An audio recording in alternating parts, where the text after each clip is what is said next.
Hey there, I'm Trevor Houston, the creator of the Who You Know Summit, and I'd like to welcome you to the Who You Know Job Networking Show. On our program, we'd like to show you a job search like you've never seen. Everything from getting noticed by employers, how to properly format your resume, and how to network effectively using LinkedIn to drive recruiters to your profile. We even take suggestions from our amazing community. So if you want to learn all things job search, go ahead and subscribe now. Focus! It's all about the job search. So if you want to learn how to land that next success, you heard them.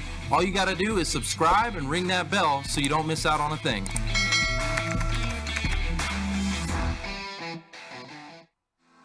How does money make your life easier? Who would you help? I want to do what I told my mom I would do. I am going to help millions and millions and millions of people. I want you to be one of them. This is my guy right here, man. God bless you, bro.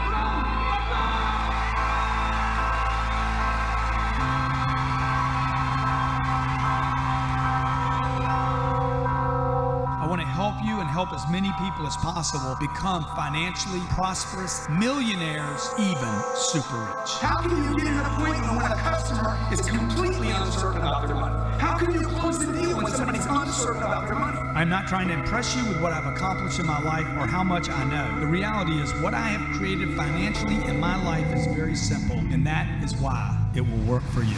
And you got to figure out how to find that frequency and that vibration, and people are like, dude, I want to send some money there. Not just noise. Every one of you in the room, including myself, are responsible for that condition. You have the vehicle. That's what I mean about create the life you want, man, so you can have not balance, but life. Grant Cardone, he joins me now. He's an international sales expert and the author of the 10X Rule, the only difference between success and failure. Yeah, look, I want to know what you stand for as a leader. I want to know that you stand for the right thing, whether it's popular or not. Be relentless, be strong, know everything. 10X!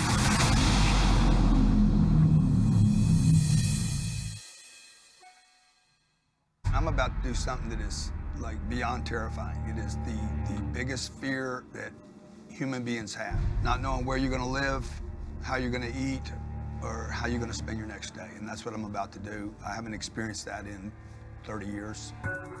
My mission right now is to get my kids here, to be with my kids. I cannot face the possibility that the next time I see my kids, they're a half inch taller. Today will be only starting to hit the outsides of the longest period of time I haven't been around my kids. My dad never got to see me grow up.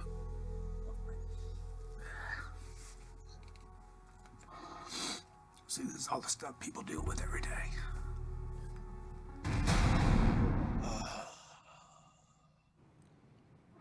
Welcome to the Who You Know Job Networking Show, where what you know is important, but who you know can make all the difference in your job search. I am super excited because we have just an all-star guest lined up for you today. You saw the video. Without further delay, let's go ahead and bring up Uncle G. Uncle G, what is up, man? Derek, how you doing, bud? Good to be here with you. Man, I'm so excited. I want to tell you something. So real quick before... Is this Trevor or Derek? Trevor.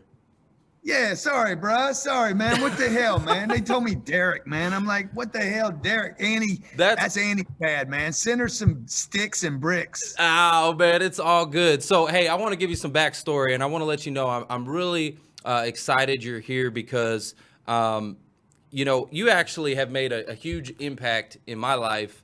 About 10 years ago, I was in the auto industry. I sold cars. I went to one of your conferences back in Dallas, and you know what? I actually was reluctant to go, but I listened to my father's advice. He told me to go pick up one thing, take it, apply it, take action on it. And I ended up being the top producer at that dealership 6 years in a row, just crushed it. And it was because of this book and some of the training here. And I just want to, first and foremost, tell you thank you. I really appreciate your movement and what you do. Why'd you wait so long to tell me that, though, Man, man? I got to do this interview with you for you to tell me. Like, you went there for one thing. I mean, you probably have to throw away 20 things to get back to the one thing, because I know you got more than one good thing out of that. Oh, book. man, I got a lot out of it. But let me tell you something. So I was afraid to talk to you back then. Real talk. I was afraid to talk to you because I knew that if I made eye contact with you, that you were going to close me on like $5,000 worth of training, and I was just terrified. And I was 22. I was just different frame of mind. And now I look back and I go, man, had I applied then and took action 10 years ago, man, I'd probably be 10x where I'm at today. So anyways, I just want to say thank you. I appreciate you. And I want to give you some context of who the audience and who we're talking to today, because the community that I serve is job seekers. There's a lot of people right now because of COVID who lost their job, right? Who they got let go, they got furloughed, and they were at the top of their game at one point.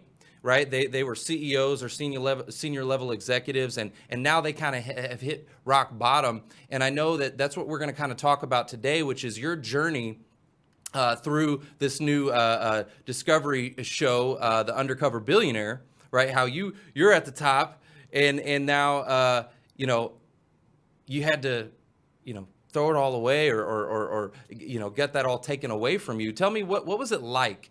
To have your identity stripped away, to go out with no money.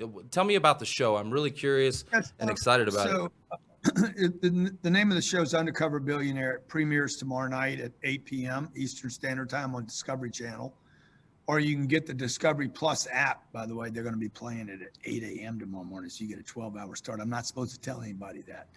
But Discovery called me in January and said, hey, if we drop you off in a city you've never been to, take away your money, your credit facilities, all your friends, all your contacts, could you turn basically $100? They said, we'll give you $100. I'm like, well, keep it. That's stupid. Like, let's just go to zero. Don't be dumb. But they think $100 is money or something. And they said, your goal is to turn it into $1 million in 90 days. And I'm like, you got to remember, this is January 2020. There is no COVID yet. Okay? Right. COVID does not exist. There's been no talk of COVID. There's 3% unemployment, 3.25% unemployment in the United States. We have the fastest growing economy we've had in 12 years. And I said, yeah, dude, I can do it. So let's roll. So you were pumped up. I said, let's roll. Let's do it. Let's go.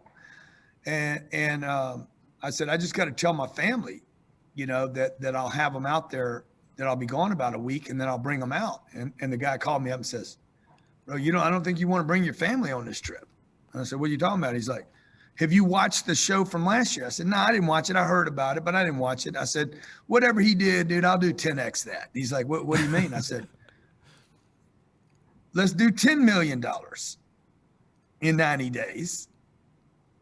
And as long as you drop me off in a city where they speak English, I'm going to hit a $10 million business in 90 days. I've been thinking about this for 30 years about doing this. I just, if you guys are going to follow me around and document it, you're going to make me a damn, like, a legend, a living legend, if I can pull it off. So I said, let's do 10 million, pick the city, and let's roll. And he's like, you should go watch the show first. So I did. I went and watched it, called the guy right back. And I said, hey, I'm in. My wife's in. The kids are in. Where you want to go, when you want to go. But I said, one condition. I said, I want to bring $1 million in cash to the president of Discovery Channel and drop it on her table and bet her $1 million in cash that I can pull this off. You're bold like that, man. I got to tell you. So, okay, what was the first thing that you did? Like, they dropped you off. You got this $1 million bet, right, with Discovery Channel, and you got nothing. You got $100. Did they give you a car? Did you get anything? Like, well, let me just explain one thing, because some of your audience right now is watching this saying, dude, the guy's so cocky and he's so noisy and he's so freaking brash, and I hate that. But what you guys don't understand is I use that and this opportunity to tell my story, okay? And that is worth way more than money. So the fact that I controlled this pitch with Discovery is a sales game. It is a marketing and a branding game.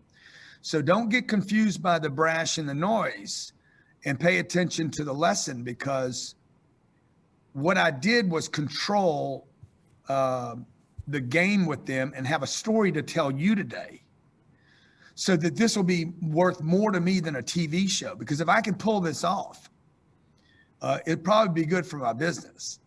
If I can't pull it off, it's not going to be good for my business. But the reason I bet the $1 million was because it puts pressure on me, and it puts pressure on me to perform.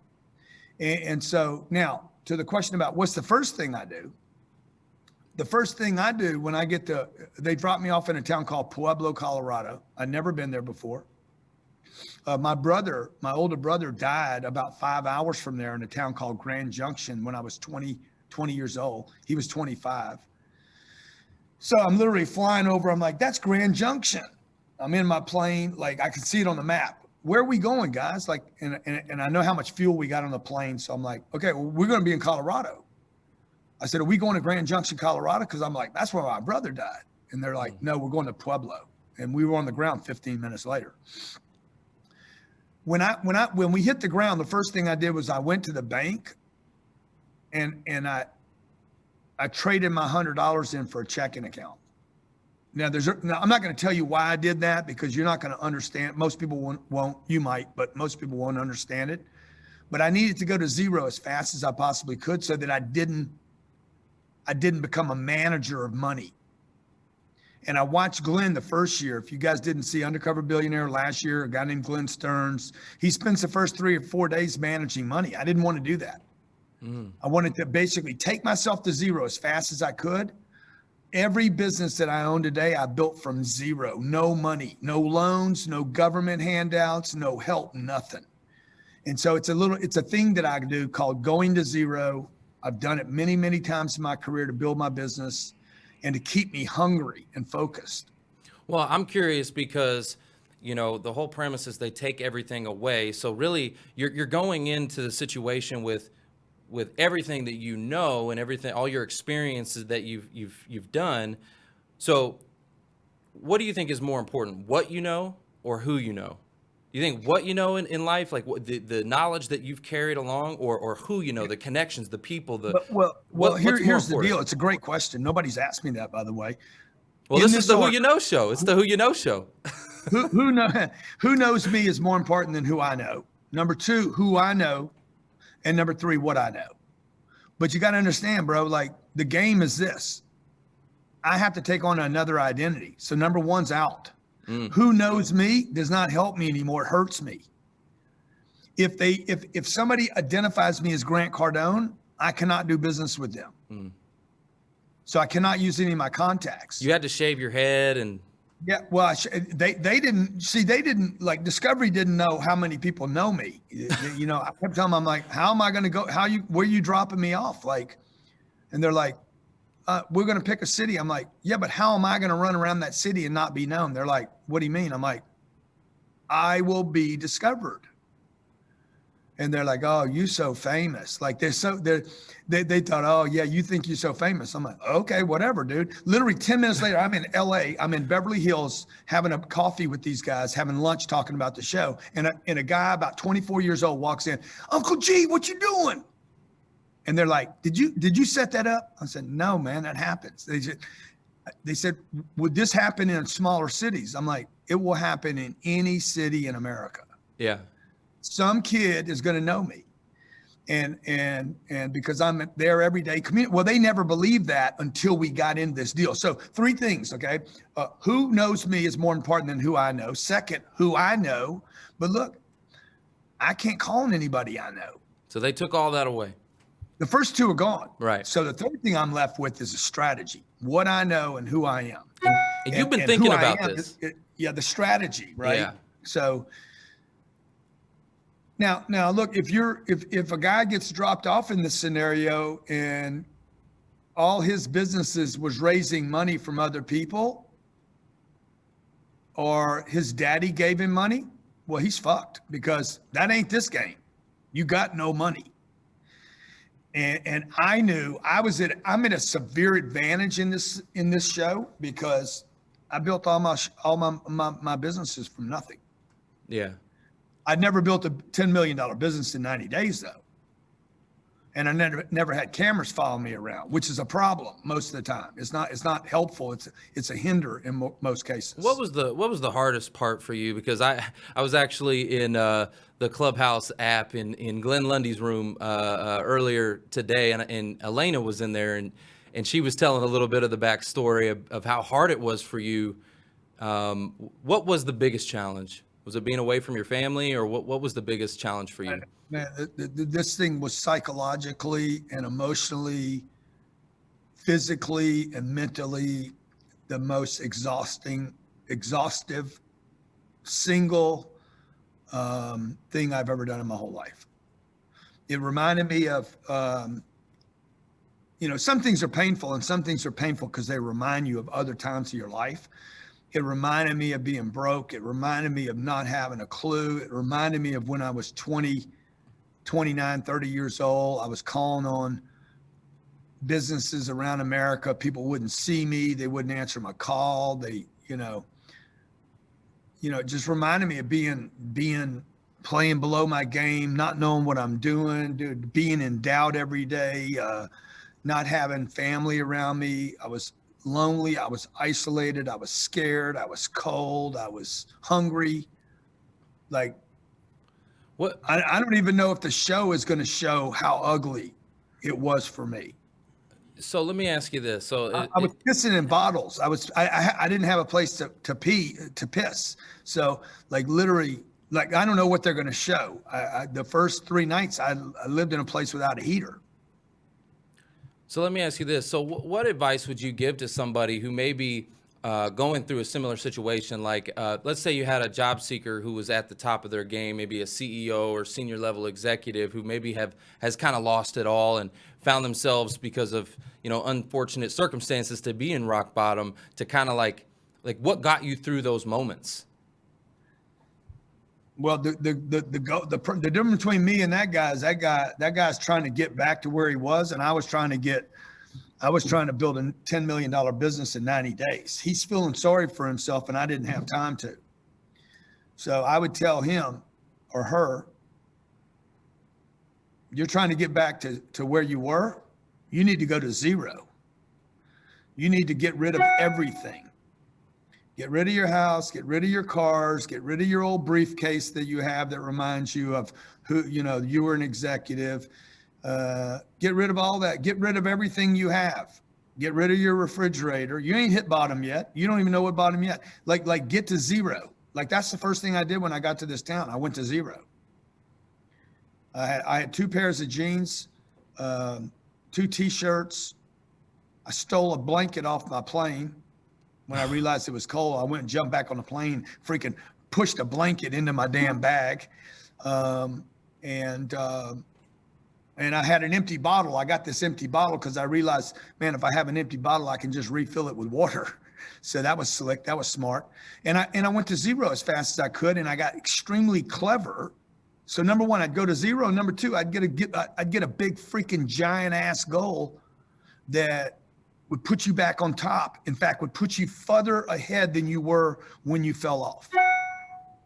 And then I would get rid of everybody in your life that doesn't support you 100% and doing whatever it takes. I don't care what it is. Like, you got to pay the price, dude. You have to give something up. I had to give up my kids and my wife for 90 days.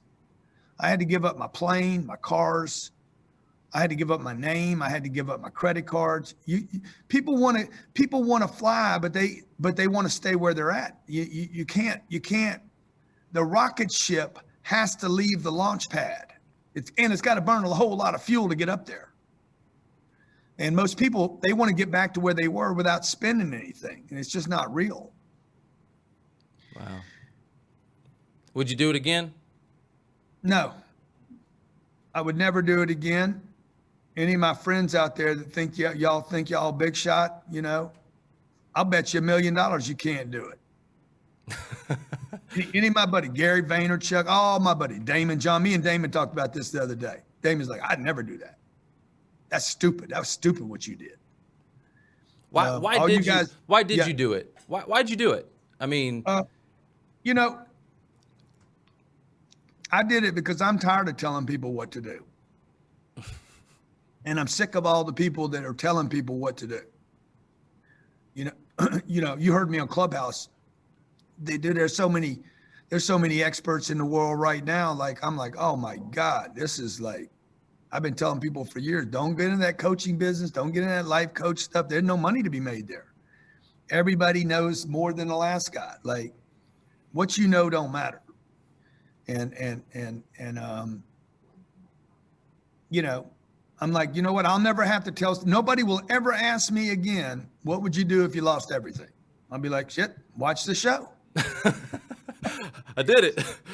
Yeah, because you're going to see what I do. And I don't think anybody will ever match what I do. What I accomplish in the show, I don't think anybody else will accomplish. I don't know what the other people accomplish. They end up wrapping 3 shows into one, season 2. But I'd be willing to bet my paddock that the other 3 don't do what I did combined. So I got a question. I know people are going to be like, oh my God, back to back, Grant Cardone is so arrogant. I told my wife, I said, if I can pull this shit off, you think I'm hard to deal with now? Man, I pull this shit off, I'm going to be impossible. Well, that leads me to this question. So I have a question from the audience. So this comes from 𝐥𝐶_𝐬𝐭. He says, really looking forward to this episode, Trevor. Anyone going into this experience must have a certain level of confidence and a rough plan. I'd be curious to know what was the biggest surprise he encountered and what he learned from it. Well, I got sick twice from altitude sickness. That was a surprise. It took 14 days out of me. There's 2. You got to remember, we went in and then we got stopped. So I got interrupted. That didn't surprise me, by the way, because my entire life has been a life of interruptions and disappointments. So at 14 days, I was just getting over the altitude sickness, and Discovery came up to me and said, it's over with, man. Got bad news for you. It's over. I'm like, over? What you mean over? Show's over. We're pulling the plug. I'm like, no, bro. You can't pull the plug. And they're like, yeah, maybe we can revisit it later. It's going to be in the show. I know for sure this is going to make the show because I blow up. Like, I literally almost get in a fight with the guy. I'm calling the president of Discovery. You guys cannot pull the plug. COVID's not real. I mean, I was completely insane, bro. COVID's not real. Fuck COVID. This is a freaking conspiracy against Donald Trump and Grant Cardone.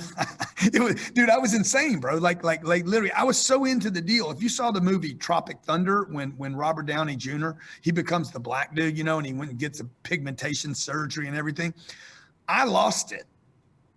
I became this other person and I couldn't get out of it. And so they stopped the shoot. 14 days, we stopped the clock. I went home for 2.5 months and just sat and waited. I couldn't contact anybody. I couldn't talk to anybody in Pueblo. I didn't even know if they were going to bring it on again. So that freaked me out. Then when I went back, I got altitude sickness again. And then once I got over the altitude sickness, they tested me for COVID-19. And guess what? That's right. Positive. I got me some positive. So then I had to go into quarantine for 14 days. So, dude, it was, I was talking to this lady, trying to do this business deal with this lady. And she looked at me and says, I don't trust you. I don't want you in Pueblo. I was telling everybody I came from LA. We don't want people from LA here. I mean, the lady was so mean. It was unbelievable. There's another guy that I met. I was doing a pitch to, he, straight up just would not do anything with me. So that kind of stuff doesn't surprise me because I've had thousands of people not want to do something with me. Pueblo is full of super nice people, but the town's got a lot of poverty. And so the town's got a lot of people that are comfortable. It's either you have something there or you don't. The other thing that surprised me is the problems with the crew. Like, I'm used to not getting along with people, but dude, not only did I had to fight Pueblo and the economy and COVID and the government, I had to fight the crew. Like it was like, What was the biggest challenge with the crew? What were they doing? they just want me to drive a certain way. Got you. They want me to be a certain way. They're like, oh, nobody's gonna, no, you know, Grant, one guy would come up to me, hey, Grant, just want to give you a little advice here. Like, the people are not gonna like you if you do what you just did. We're just trying to make you look good on TV. I said, fuck you, and fuck making me look good on TV, dude. The deal is to make a $10 million business, punk. Get out of my way. Then one day they came to me and they said, hey man, you got to quit going so fast. Literally, they had a meeting with me. It was a Thursday morning. They said, we have to have a meeting with you. I'm like, I don't have time for a meeting. Turn your fucking cameras on, recharge your batteries, get your union guys off their asses, quit eating your granola bars that I don't have access to, and let's go. And they're like, no, we have to have a meeting. And I'm like, what's the deal? Bro, you're killing the crew. You're killing the people here. We're killing equipment. You're damaging people and equipment. Like, you're moving too fast. And I'm like, yeah, that's the real deal, bro. You guys want to do the Undercover Billionaire show? Fucking get your shit together. Let's roll. That's what this really is, man. And I forgot. Because I got a timeline, right? I'm at 86 days, 85 days, 84 days, 83 days, 82 days. You know, this is how I make my living, man. My company is around educating companies on doing bigger stuff. Like, this isn't just a show for me, it's my brand. So a lot of conflict between me and them, you know. I missed my family. That was terrible. Like it was a tough deal, man. Yeah, I saw that clip. You looked very emotional about your family. I was beat up, bro. I got beat up a lot, and then I'm living on beans and rice. Yeah. Shit. What did you do for food? What did you do for water, food? Where'd you live? All that good stuff. I can't tell you that shit. You can't tell me? I can't tell you that shit. But, you know, I went vegan, and the problem, I went vegan before this deal, and the problem with vegan is shit, vegan's expensive. So I went from vegan to eating wieners again. You know, everybody eats dick. You know, when you're coming on the come up, you know, you gotta eat the wiener. Why'd you lick your lips when I said that? Nah, man. Look, so man, go back and watch the clip. Look, man. I probably, you know, I should have been a little bit more clear. I guess no, I should have been a little bit more clear. So this show is it's a faith-based ministry show, and so. Oh, dude, I didn't know that. I am so sorry. Please cut that out. Are you live right now? Yeah, we're live. Oh, yeah, we're live. Dude, I am so sorry. No, I apologize. No, that's okay. That's okay. You know, I apologize so much. I am so sorry for that. We're here to rebuild people, and so yeah. You know I'm playing, man. I am so sorry. Uncle G, I love you, man. I do. You know that. Yeah. Well, I appreciate you having the tolerance of my ignorance and my playfulness. No, it's you know, that's on me. Now I'm gonna take that. That's on me. If it wasn't huge, that's a huge example of responsibility, which was part of making this thing work, was being extremely responsible for everything from the economy there to COVID to altitude sickness. Like, I didn't blame anybody for anything. Like, I just knew that I was in the pressure cooker of my life, which I think a lot of people are going through every day with their families, trying to figure out. I remember I was 16 years old, and my mom, all I could see was my mom. My dad died when I was 10. And not having a man in my life, like, created a lot of chaos for me in my life, because I didn't have direction and guidance. And I didn't have a faith-based group to be part of that would be like, dude, you know what? That's not okay. And so I created a lot of looseness in my life that I have learned how to kind of operate with. But my mom was scared all the time. She was a good person, great mother, hard worker, but she did not know how to bring money in. And so she was always in defense mode on the money game. And I told her when I was 16 years old, I said, one day I'm going to learn enough about success and wealth and money so that this never happens to the people around me. And so I'm hoping in the show, people learn that, you know, there is a way to get out of the hole. There is a way to get out of the problems. And it takes action. You know, it takes the faith of a mustard seed is one thing, but action without works. What is the saying? Action without works. Faith without works, you know, like the old book, Think and Grow Rich. You ain't gonna think and grow rich. It's a great title for a book. Right. You gotta do and grow rich. Yeah, we talk about that all the time. You got to take action, and you got to, you know, apply and, you know, get out of your comfort zone. And so, you know, again, I appreciate you coming and spending some time with us, Uncle G. This is actually our third year doing the Who You Know Job Networking show. And this is our anniversary today, our anniversary show. And, you know, hey, it's the first show of the new year. So, man. Look, again, I want to apologize to your audience, man. Like, no, listen, you know, here, let me just explain something to you, because this is really good for your audience. It's good for me. It's probably good for you.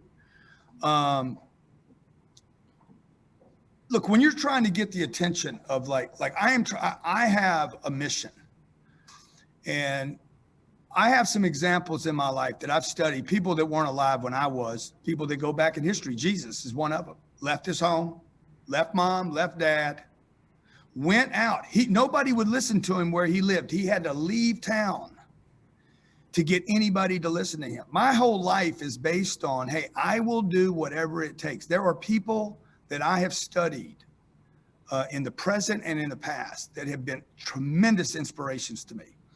Some of the places where I have failed is I am so scared most of the time in trying to become someone that I am trying to like hook into anyone that I can get attention from in order to create a relationship.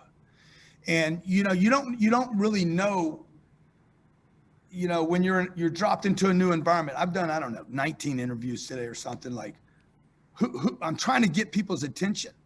I'm trying to grab their attention long enough that they remember, hey, you remember that guy? You remember that guy? What's that guy's name? They're not going to remember my name. Right? So I'm trying to set hooks so I can actually get people into present time to either like me or hate me. But at least they're like, hey, I remember that guy said, you don't need money. You don't need money. Okay. It does not take money to make money. It takes courage. It takes faith. It takes action. It takes persistence. And so the beautiful, most spiritual thing happened to me on this adventure was that when they took everything away from me, I realized I had such a spiritual moment of knowing, oh, wow, nobody can hurt me. I don't have my name. I don't have my identity. I don't have my credit. I don't have my family. I'm still me. I am still all the gifts that I have, all the gifts that I've developed because of the work that I've done on myself are still me.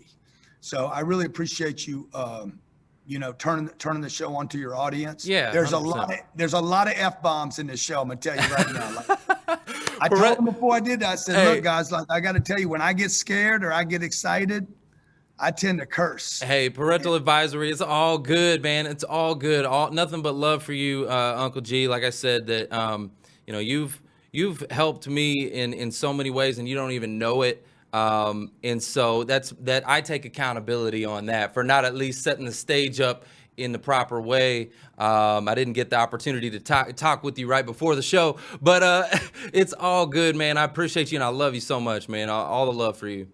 Appreciate you, brother. Appreciate you. 100%. Okay.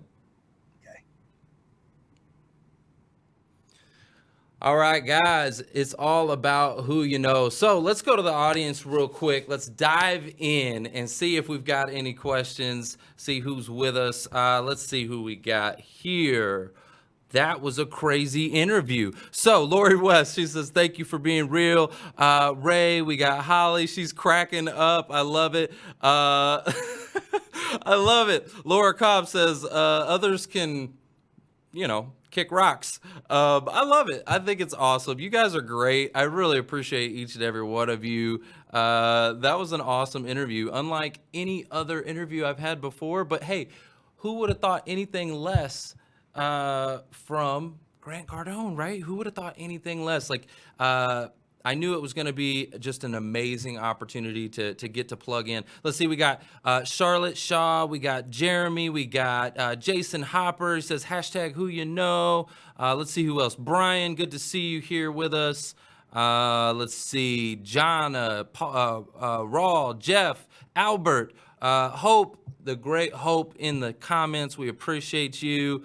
Guys, I love you. Thank you so much for tuning in. That's the show. It's all about who you know.